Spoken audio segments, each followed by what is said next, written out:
आचार्य आदि सागर जी अंकलिकर बहुत कठोर तपस्वी, साथ साथ उपवास करने वाले साधु थे, गुफाओं में रहने वाले। उन्होंने कभी ख्याति लाभ प्रतिष्ठा की इच्छा ही नहीं की और अपना जीवन वहीं तपस्या में व्यतीत किया।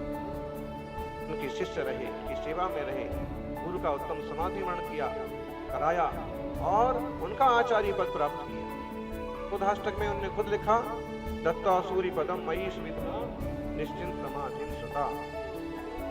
आचार्य पद देकर के जिन्होंने निश्चित रूप से समाधि साध ली, ऐसे थे अंकलिकर आचार्य आदि सागर जी महाराज। मुझे गुंजर कहलाते थे। लोग कुछ भी खींचतान करते रहो, कुछ भी निंदा करते रहो, बड़ों को छोटा बनाते रहो, छोटों को बड़ा बनाते रहो, उससे तो इतिहास बदल नहीं जाता है, उससे किसी के गुण कम नहीं हो जाते हैं, लेकिन महापुरुषों की आसाधना का पाप जरूर लगता है। आचार्य अंकलिकर इस पर विरक्त साधक थे और महावीर कीर्ति जी को पद देकर के उत्तम समाधि साधक थे। महावीर कीर्ति जी ने आचार्य पद पाकर के जिन शासन की गजब की प्रभावना की, आचार्य विमल सागर जी जैसे शिष्य बनाए और अनेक शिष्य बनाए, अनेक मोक्ष मार्ग में लगाए।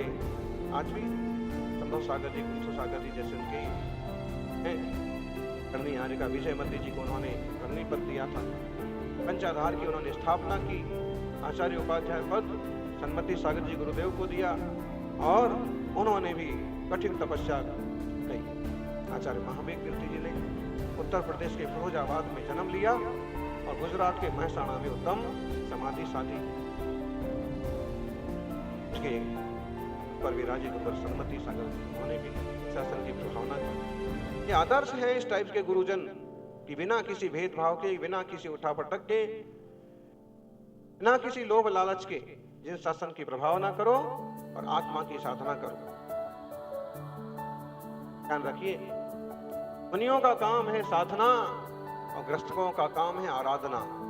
मुनि आत्म तत्व की साधना करते रहते हैं और श्रावक जन देव शास्त्र गुरु की आराधना करके अपने जीवन को सार्थक करते हैं।